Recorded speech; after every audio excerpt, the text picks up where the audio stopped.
In this episode, we're doing a Q&A, answering all of the mailbag and questions that you guys have sent in, especially as they pertain to friendships and also career from our previous episodes. So we're so excited to dig in here. Let's go.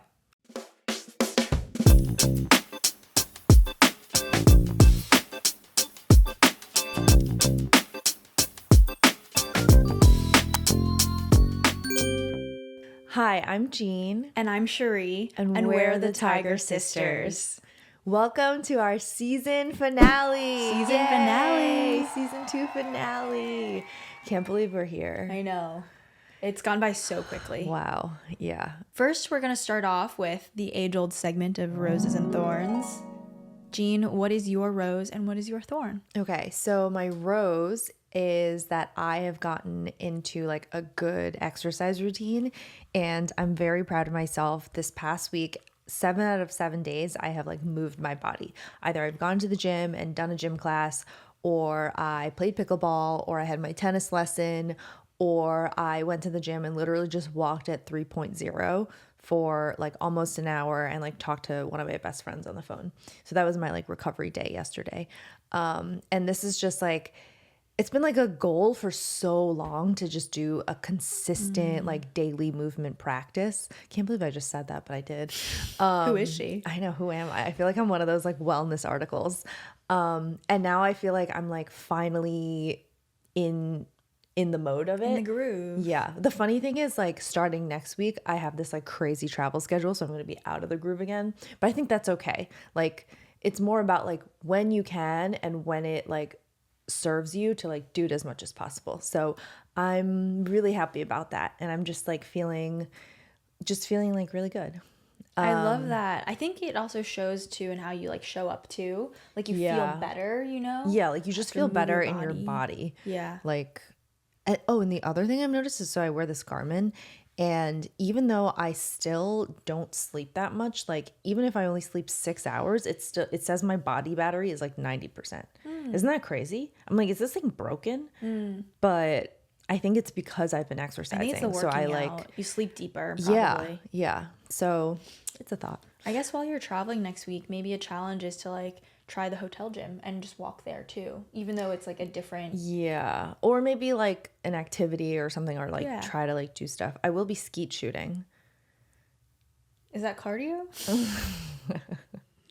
Is that balance? It's a lot of arms, you know? True. Arm workout, toning. It's all of my reformer Pilates is finally gonna come in handy to hold the rifle. What else? Okay, so the thorn is that I kind of am still like in the process of adjusting to like what I feel like is like a new social life sort of. I mean, there's just been so many changes in my life in the past 6 months, and it's like a whole shift in paradigm where obviously like suddenly I'm single. I mean, I don't know about suddenly, but like sort of like, yeah, suddenly I'm single for the first time in 8 years. And so like all of these sort of like routines that I had built up that I'm just like used to doing, and like socializing like with a group that is more used to like, you know, is more used to like couples, I guess. And just things are different. And so it's not bad, but it is an adjustment.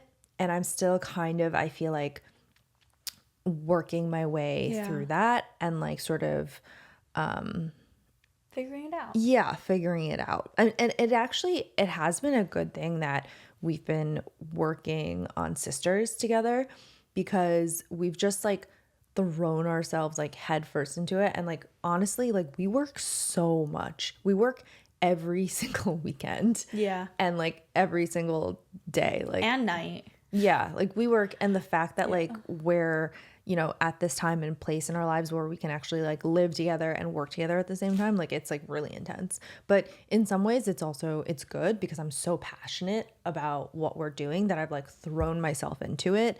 And I want to work. Like I want to spend my time like building up all these things that we're doing. And I like am so sure about our like long-term vision and our goals, and I want us to get there as soon as possible. So I don't know. I guess I am grateful that we have this thing that we're working on together, and I have this like amazing outlet. But at the same time, I'm like, maybe I should at some point like rebalance or like bring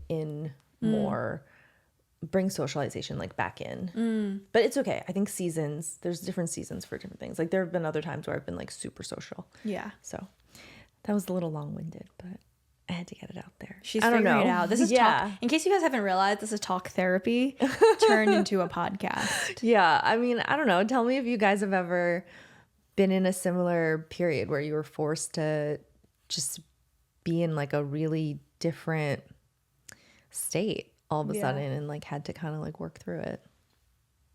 Let me know. Okay, what about you? What's your rose and thorn? So I would say my rose is that I really enjoy like planning things, to have things to look forward to. And so these are things that haven't happened yet. But I guess like the one thing that we just talked about was like the trip to Japan happening in May. Like I like having something on the calendar because then it's like it gets me through, and like I don't know, I just have something nice and fun to look forward to. It's like a psychological thing for me. That's like a really big trip coming up right next year. Yeah. With you, potentially you and your friend. But then also even just like on the much smaller scale, like this weekend I have a board game night with my friends that I've like coordinated. Oh. Not here, but at Lachlan's place. Yeah. But we are going to his place. I've invited some of my GSB friends to go. So we're going to do a board game night at my friend's house. And that's just like this weekend. And I've planned that. I'm just like, yay, I have something to look forward to. And it makes, I guess what Jean was saying, like the grind of like the work that we're doing just like easier too, when you know you have like outlets of breaks to look forward to. And then on Tuesday, I'm going to the symphony with one of my friends who, with one of my new friends. And so like that's awesome. I'm just like, yay, I love having things on the calendar. Also, it's the type A in me. Okay, so now moving on to my thorn. I would say it's so interesting. Like it's also kind of like work related, and it's really tough and also amazing that it's just the two of us working together on, you know, our entire startup adventure, like including sisters, including this podcast. And it's fun that we have like a balance of each other, but I think it's also really tough too sometimes, like when you're like not struggling, but like finding it challenging, you know, when things come up. Like I feel like I have to be like the strong person, and then other times when I feel like I'm struggling, you have to be the strong person too, or like I have doubts and stuff. So like yeah, I don't know, that part is really tough when you're a founder, because like you don't have like a larger team or even like a boss to tell you what the vision and plan is, that you can be like, okay, I can kind of let go, like someone else is doing the work and driving it forward, when like we are the ones driving it forward. So that's really tough. And I've also like, I think really found it tough too to also like maintain a very like positive like forward thinking, like I don't know, I just like, it's really hard to be positive sometimes, but I feel like I have to be overly positive when like things are not like, you know, moving right, because I feel like we're moving in that direction. Does that make sense? Because I'm negative? Or like sometimes when like something happens, I feel like I have to be overly positive to like just maintain the momentum, you know? Oh, like what? Like if one of the videos, like if an episode doesn't perform well? Yeah, or if an episode doesn't perform well or something, or like, yeah. And then like I'm pretty down about that too, but I try not to let it show as much. Because like I honestly know it's not that big of a deal and we just have to keep going. Like I truly do believe that. But like I am like bummed as well, but like I know that it's unproductive to like linger on it, especially if you're feeling down on it too. Well, I was talking to some of my founder friends yesterday, and they were saying, and I like think this is true, that it's like good to have like co-founders so that like you guys can spiral at different times. Yeah, I agree with that. That's what my friend said yesterday when I was having coffee with her. It's just like, I had a spiral this week, and then he had a spiral last week, and like we can talk each other out of it. And so I think that's like one of the benefits, but also like one of the just like downsides overall is that it's just like they're spiraling. Yeah, but think about how much worse it would be if it was you by yourself. Like, Oh, for sure. you'd Like, have to be strong for yourself all the time. yeah, like being a solo co-founder or solo founder sounds horrible in many, many ways. Being a solo co-founder is even worse, believe me. Yeah. Or, well, believe Farah. Watch that episode. No, believe me, because remember for my old startup, Outdoor Pass, I did have a co-founder, and then we had a co-founder breakup because I was essentially a solo co-founder Yeah. for a long time. Yeah. I've heard that the middle ground is actually having 3 co-founders is really healthy so that you can have maybe. a tie break and it's like never personal in that way. If it's like completely like you have a third person to be like, okay, I got overruled. That was when I went to my Colombian tech like dinner, one of the guys says that's like the sweet spot.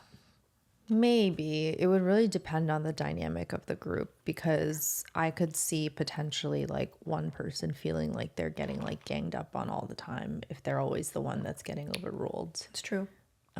So I don't believe that as like an idiom or like an edict or a rule or anything. I don't believe that 3 people is the sweet spot.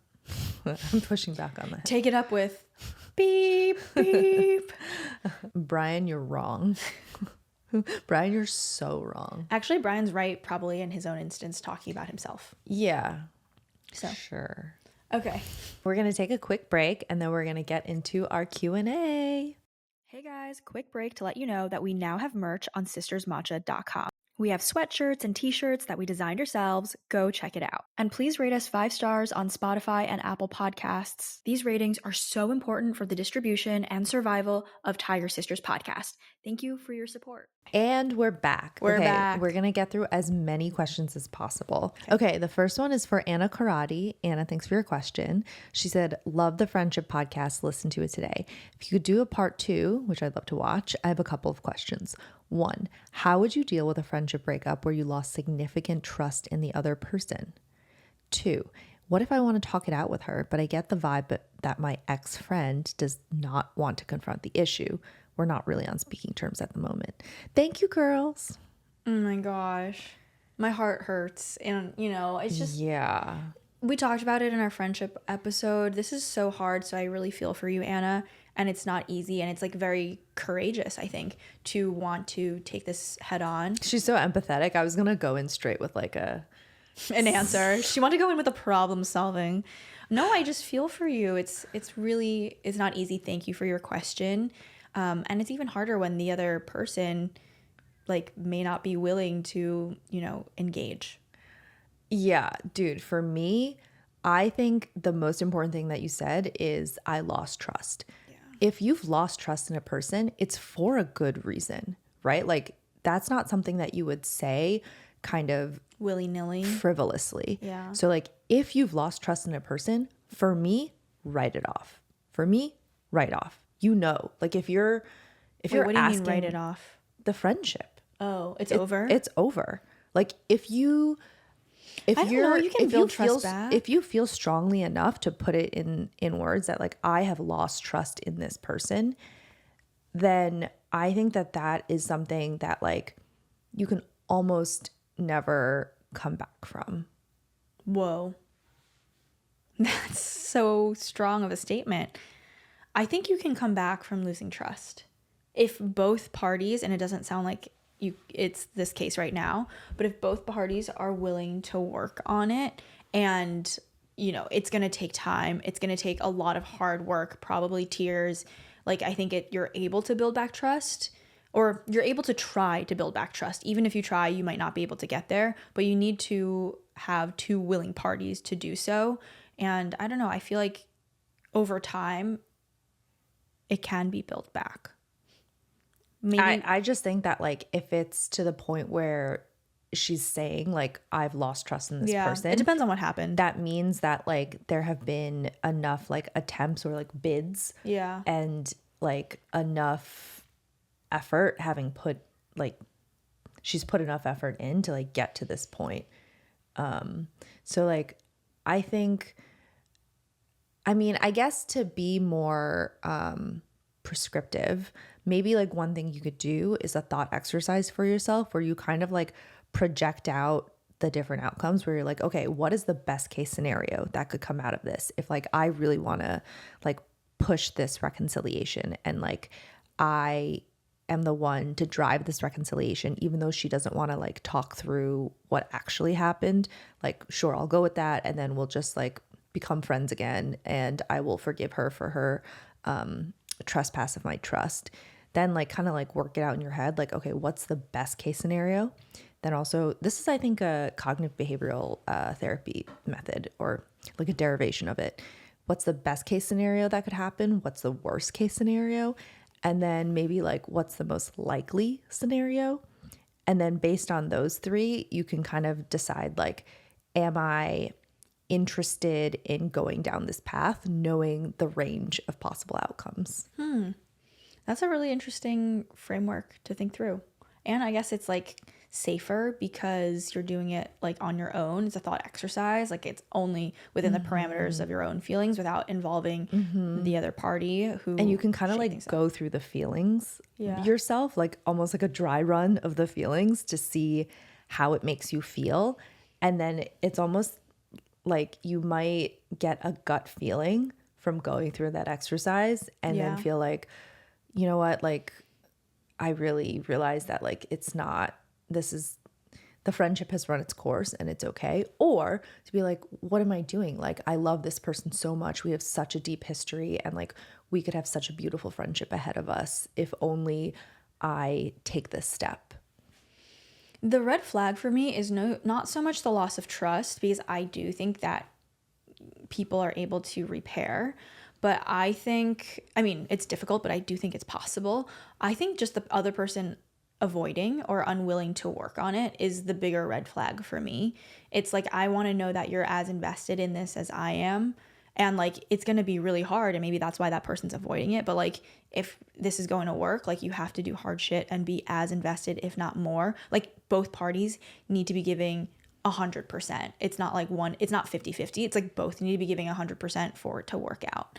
And I think the other thing to kind of think through is for the loss of trust instance, was it something that was circumstantial? Was it something that was situational? Was it something that was like, oh, like parts of what happened were out of this person's control, or like it was a, not like act of God, but it was like almost like a one-time thing? Or is it something that is endemic? repeatable. Is it something that is like inherent to their personality that they refuse to change, or you cannot reasonably expect that they would ever be able to change? So that's like another, I think, important point of consideration. Yeah. I think like, do you think the loss of trust is going to happen again? Yes. Basically. Yeah. And that you yourself and your gut will know, and like trust your gut here. I think our gut is just our instinct, and it's so much faster than like our cognitive understanding of things. So I would say really trust yourself here. Yeah, that's just like a point I want to touch on, is that the older I get, the more I realize that the times where I've ignored my gut was like to my peril. Like there are times when like, you know, when you like meet someone and they seem like perfectly nice and they're so bubbly and like, and you're like, oh, like why does this person make me feel so uncomfortable? Like, even like, why do I leave this interaction feeling just so uncomfortable inside, even though on the surface, like everything seems good? That's your gut, right? That's your gut telling you something is not right, or that there's like, I don't know, like caution, like there's like evil spirits around or something. Yeah. So yeah, I feel like the earlier you can learn to trust your gut, the better. True. All right. Hope that was helpful. Love you, Anna. So our next mailbag is around friendship. Iman asks how to make friends in your late 20s and early 30s, specifically the different perspectives between Jean and me because of our age gap. Thanks, Iman, for your question. Thanks, Iman. Okay, so I actually have been experiencing this recently, not just myself, but with my girlfriends, who it's interesting. Like a few of them have told me that they have either like outgrown old friend groups or they've like moved to a new city and want to like make new friends, or they're entering a new phase in life. Like at my age, a lot of my friends are new moms or about to be. But one method that I've seen is to actively kind of like tell your existing friends or like tell people that you know, like, oh, I'm looking to like make friends that are like this, like kind of just like putting it out there. Manifesting. Yeah. And in that instance, I've actually like connected some of my friends with each other who are like very recent moms and like about to give birth moms. And like, I feel like that's been very productive. Like, I feel like people want to help and people want to connect you when you're like putting it out there in a genuine way. Well, they're also in a very similar stage in life where like one Yeah. person can help the other person in a very personal matter. Yeah, I think generally that might be like the crux of it, is that like as you enter new stages in life, or like as you have new interests, or as you start a new career, like being proactive about like seeking people with like-minded or similar instances. Yeah. Oh, and then I guess my advice, like being in my late 20s, or like something that I found that works, is like being in spaces, like Jean said, where people have similar interests or like similar, I guess, like experiences that they want to have together. Like business school is just a major one where it's like I entered into a 2-year program with other people who wanted to get a similar experience as me, and like that was like so rich for cultivating friendships. And then outside of that too, I think a lot of it is activity based. Like what are some of the activities that you enjoy doing? And it could be like a pottery class, or it could be even like a networking event too, when you're bringing people who want to talk about the same thing together, and like really fruitful conversations happen from there. But like seeking out spaces where you can find people who have similar interests as you. And I will say the other part about making friends that I feel like is not talked about as much is that if you do kind of extend a bid for friendship and it's not like returned, a lot of times it's not personal. I think for dating, people have called it like the taxi cab theory, where it's like either your light is on, you're accepting passengers, or no, you already have a passenger, right? Like some people are available to date and some people are just not available to have like any sort of real relationship. And it's the same thing for friendships, right? Like some people are in a time and space in their life where they're very open to friendships, especially making new friends. And then other people just don't have the bandwidth or the capacity to do that. And it actually has nothing to do with you in that instance, right? Like, so it's kind of just like you have to put enough bids out there to find someone else who is in that same mind space as you and interested and excited to make friends at that point in their life. Yeah. So that's the other thing. Don't be discouraged and don't take it personally if you're like kind of trying to like initiate new friendships with people and it's not being reciprocated right away. It could be just that their light is not on, right? They're not seeking friends at the moment. Yeah. I really like that analogy. Thank you. We're going to take a quick break, and then when we come back, we're going to go into our second section of Q&A, which is all about careers and business school. Hey everyone, quick break to share something special. Sisters Matcha. We've launched limited batches of ceremonial grade, single estate, single cultivar matcha, straight from the family farm Cherie worked on in Japan. It's pure, authentic, and crafted with intention. Head to sistersmatcha.com to grab yours before it sells out. Make matcha your daily ritual for lasting energy and focus. So our next question on career is from Hey, it's Vincent. Hey, Vincent. Hey. He says, what is the level of fulfillment or impact you feel you have before and after your corporate roles? Should I start? Yeah, go for it. Okay. It's actually really, it's a really insightful question. So thank you for your question, genuinely, because it's making me like really think and reflect. So I think the level of, what's the question? Level of fulfillment? Yeah. Okay. It's interesting because I think a lot of people would just jump into kind of like trashing the corporate world. because there are so many things that are super draining about it, not limited to, but including like the amount of sort of politicking that you have to do. And if you're a person that is like just really cares about like your work and you like really want to just build and like create impact and like ship things and like see things like live in the world, and that's what you're driven by, it can be really Exhausting. frustrating to be in a corporate role. So I would say that is kind of like the downside of it. But to give like a fair and full view, one thing that was very fulfilling in corporate was the amount of like influence you could have, because She's power hungry. but like seriously, like when you're in a larger corporation, like the things that I was doing, like I was, leading mergers and acquisitions at the, to the tune of like hundreds of millions of dollars. Like I was the one that was like influencing and ultimately like driving those decisions. And that's obviously not something like between Cherie and I, like the sisters corporation, we're not anywhere near running hundreds of millions of dollars of Yet. M&A yet. Hopefully the plan is to get there, but that's not something that like, so like if you're thinking about like, there's different ways to like define fulfillment, right? Like what drives you? Like, are you the one that wants to make like decisions that are kind of like on that sort of level? And like, is that something that's like really important to you? And is that how you define like fulfillment? Or is it more so like being able to be as in control of your destiny as possible, and seeing like, I would say the flip side of it, the fulfillment level of entrepreneurship is that like every single thing that I do, every single thing that Cherie does has an incredible amount of impact because it's just the two of us. Yeah. So like by definition, like I equal 50% of the impact of this company and you equal 50%. So like even though the like dollar value of it is not like moving a, multi-billion-dollar company, it's still like the level or the percentage of impact is much higher.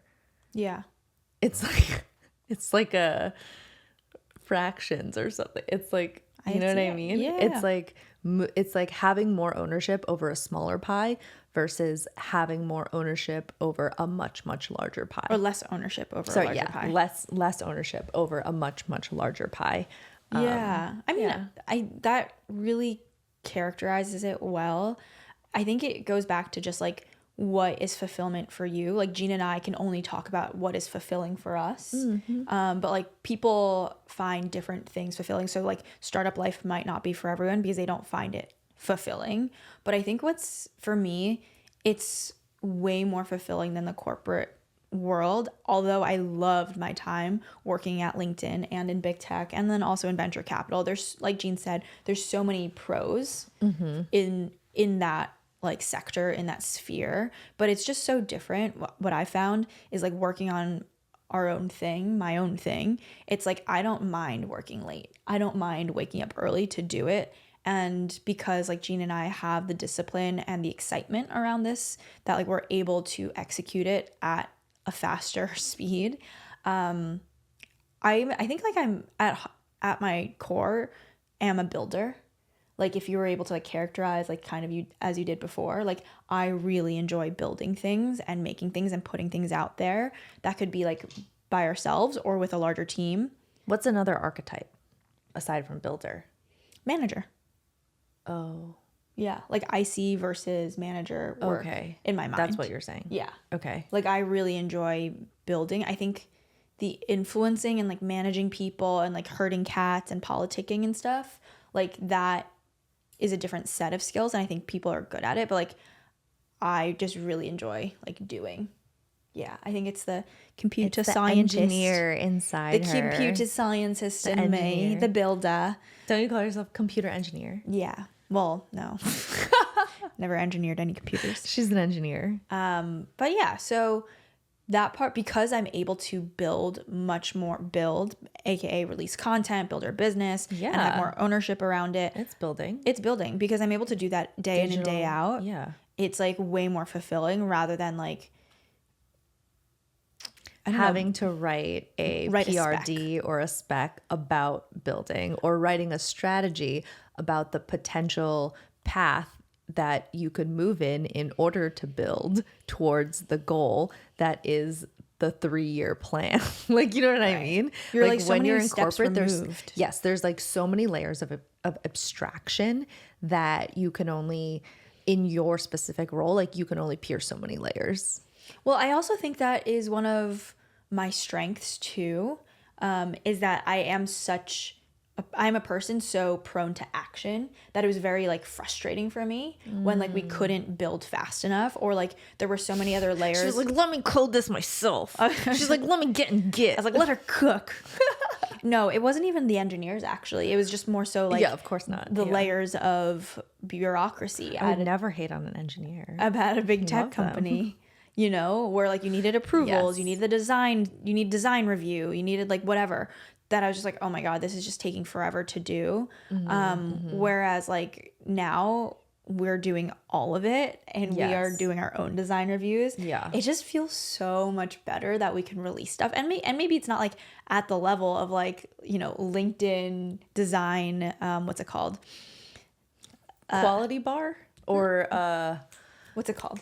when it's like a philosophy Paradigm. Yeah. It's like it doesn't pass like LinkedIn's design paradigm that they've like, you know, spent like 3 years making sure there's brand consistency across all the different business lines. Sure. Okay, yes, but like that sort of like thinking is already embedded in us. Yeah. Like, you know, fully like LinkedIn design paradigm. I'm like fully ensconced in like Snapchat and Zynga and like, you know, whatever. Design principles, yeah. Design principles. Yeah. And it's also, I think the other thing is like we trust each other a lot. So that's why we don't need to do so many like design reviews, or like there's just, there's less layers of approval because it's just the two of us. And like 90% of the time we're like, yeah, that looks good. Yeah. And like I am pretty opinionated when it comes to some things, but like other things I feel like I'm pretty easygoing about too. Like I trust you to like choose the fonts. I trust you. Like you have a good design eye. Guys, I get to choose the font? She gets to choose the Wait, fonts. what? She's I'm chief like font so officer. important. Yeah. But you know, like kind of like that stuff. Like you'll choose, Yeah. and then like we'll go through like the final two. But like, yeah, we kind of just like kind of talk through it together. There is a lot of trust, a lot of things said and unsaid between us that like it just works. It's kind of beautiful. What's unsaid?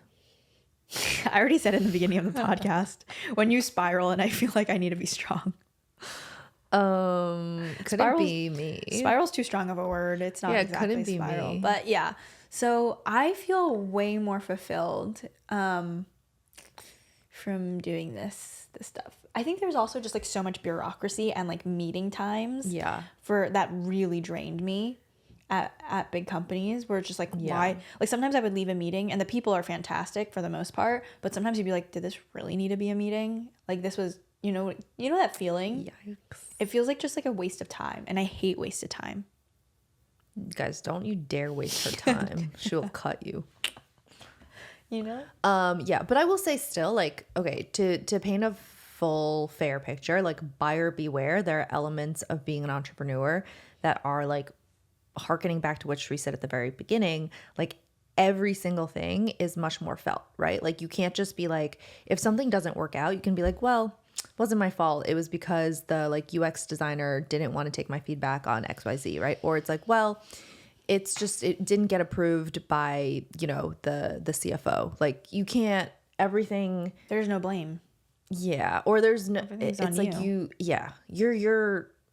you're everything. So it's like just the flip side of what I was saying before, is that like you get to have massive control, but then you are the sole point of failure and success. Yeah. You're like radically, what is it called?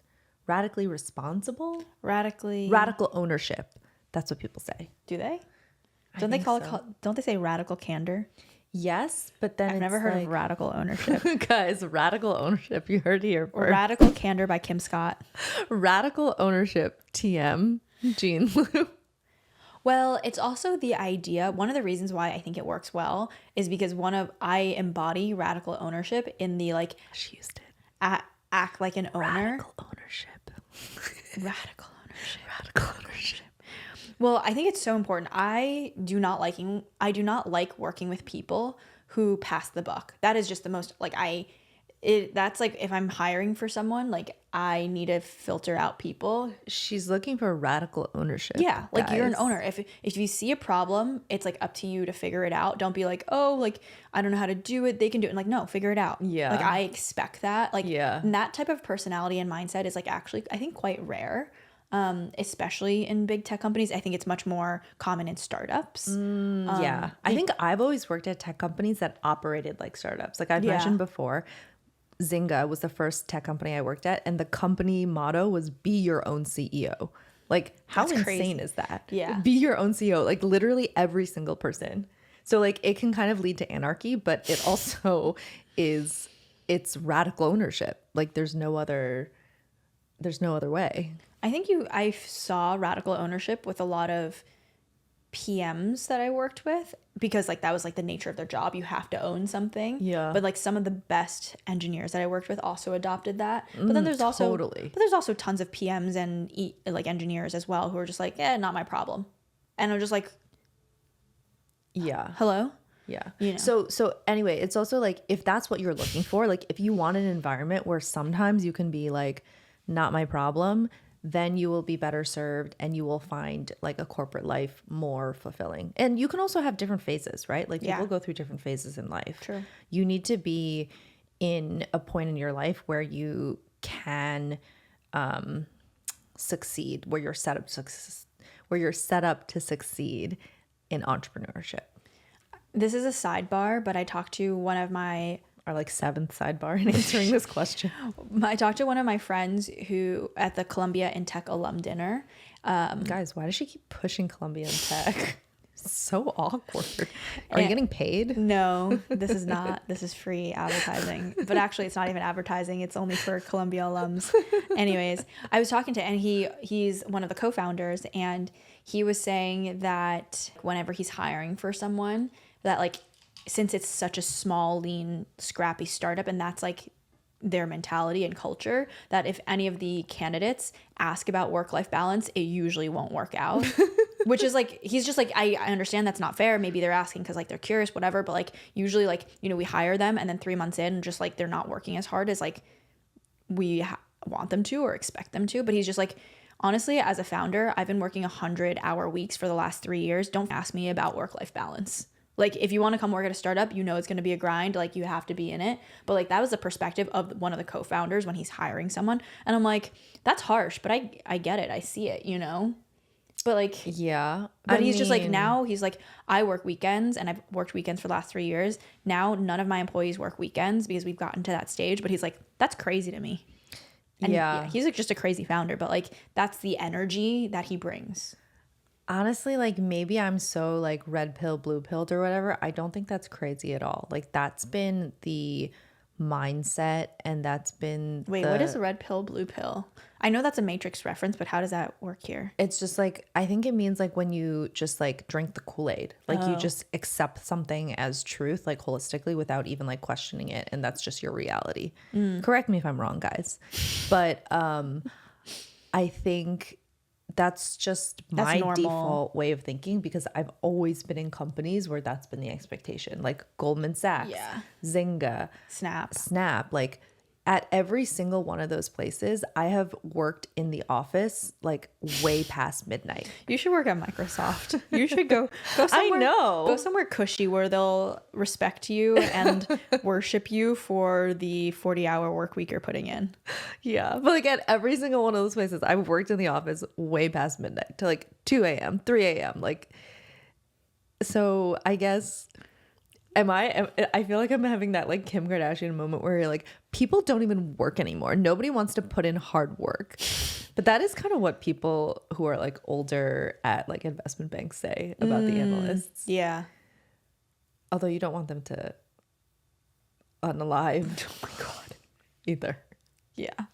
That's a whole nother conversation actually we wanted to have. She wants to talk about this topic. I'm like, why? I don't know. Let us know if you guys are interested in that topic. Well, the topic being like really intense cultures, like work cultures, and especially in finance where they're pushing a lot of the analysts and analysts are having health problems and even like mental health problems, obviously. Yeah. So I think that's worth a discussion because people aren't talking about it. Yeah. And I was just like, this should probably be discussed. I do have a lot of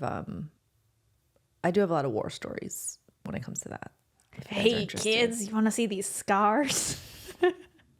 Not even myself, but like my coworkers And my friends as well. So this is our last and final question. Yes. Okay. So Promoth Arun asks, "Hey, Cherie and Jean. I think you mean Jean and Cherie. Cherie and Jean. Love your content. Keep them coming. Want to know what your view is of the MBA given the current economy with regard to jobs. Noticing a few of my friends doing MBA ending up in roles that doesn't really reflect their full potential. So was wondering if it's a short-term thing or a long-term thing. And if you guys do have time, would love if you can share your thoughts on this. Thanks in advance." Also, thank you for this question. This came from one of our videos from season 1. And so, like we said, we take all the mailbag questions, or we take all the questions you guys have and put them in our mailbag. So this was from our recent episode on Talk to Anyone. So thank you so much for your question. Thanks. In general, going to business school is a very long-term play. I'll put it into like a couple of different like buckets, but the first one is like going to business school, like beyond any like career jumps. And I know that's kind of what you're asking about, but like it's a life experience that you'll have for the rest of your life and career. And so I think it's just like 2 years that you go in and you learn a bunch of stuff, you meet a bunch of people, and you never know where those experiences will take you and the people that you meet. Like Jean and I are likely going to work with one of my MBA classmates on some of the sisters merchandise that we're putting out. So like that was just like such a random and wonderful connection to have. Like I didn't know that was going to happen going into the business school experience, and had I not gone to business school, like that connection likely would not have formed in that way.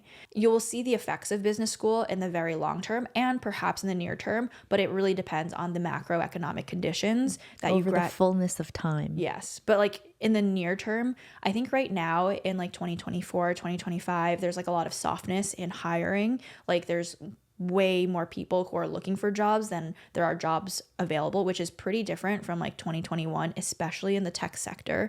And so like because of that, like I think a lot of people graduating are not getting the jobs in finance, tech, consulting, and there's a lot more entrepreneurship, which I think is one of the benefits coming out of one of these like softer periods for hiring. So it really depends on the environment that you graduate into in the near term, but I think it's definitely a long-term play. I will say 2 things. So I would push back a little bit, or like at least qualify her statement that it's a long-term play, because I think it does depend on what type of business school you go to. If you go and like your reasons for going into business school. So some people go into business school specifically to pivot into a new career, right? So like for them, it is still, I guess there's like long-term benefits and it's a long-term play, but I understand that you are doing it specifically for a discrete short-term outcome. So that is, you know, a little bit of qualification there. And then the other thing I'll say is that I actually think the best time to go to business school is when the economy is soft, because there's actually less opportunity cost. Yeah, because there's less opportunity cost for being in school. As opposed to like, I feel like the fervor of like 2020, 2021, like when it was like a hiring frenzy and people raising money for their startups and people were just getting like insane job offers and like hopping job to job. Like that's actually a time where you do want to be in the job market, as opposed to if it's not a buyer's market, like it's better to be off the market. Yeah. And if you're off the market, you're off the market for 2 years, which is great because then you can like be a student again and gain that life experience where it's a lower opportunity cost. And you're building up the skills. You're not just like off the market, like, you know, convalescing. You're off the market, but building up the skills to rejoin the market at a higher level. Yeah. Also, another qualification to your qualification to my qualification is that I do get a lot of... She learned the word qualification just now. Radical ownership. Radical ownership. Is that what you said? Yeah. Thank you guys so much for tuning in to this episode of Tiger Sisters. We are so happy that you've been here with us this entire season and can't wait for season 3. Yeah. And thanks for growing with us, for learning with us. I feel like even for myself, nobody asked, but I feel like I'm like way more comfortable about like being open and like expressing my full opinion. And it's really fun. And like part of the reason why I do it is because I feel like you guys have created a really safe space and a very like encouraging and warm welcome Mm, community, where I feel positive about sharing. Yeah. sharing and being more fully myself for the benefit of other people. Yes. So, yeah, please continue to like, comment, and subscribe. And on Spotify, please give us 5 stars so more people can discover us. Yes. Thanks so much and see you in season 3. Bye. Bye.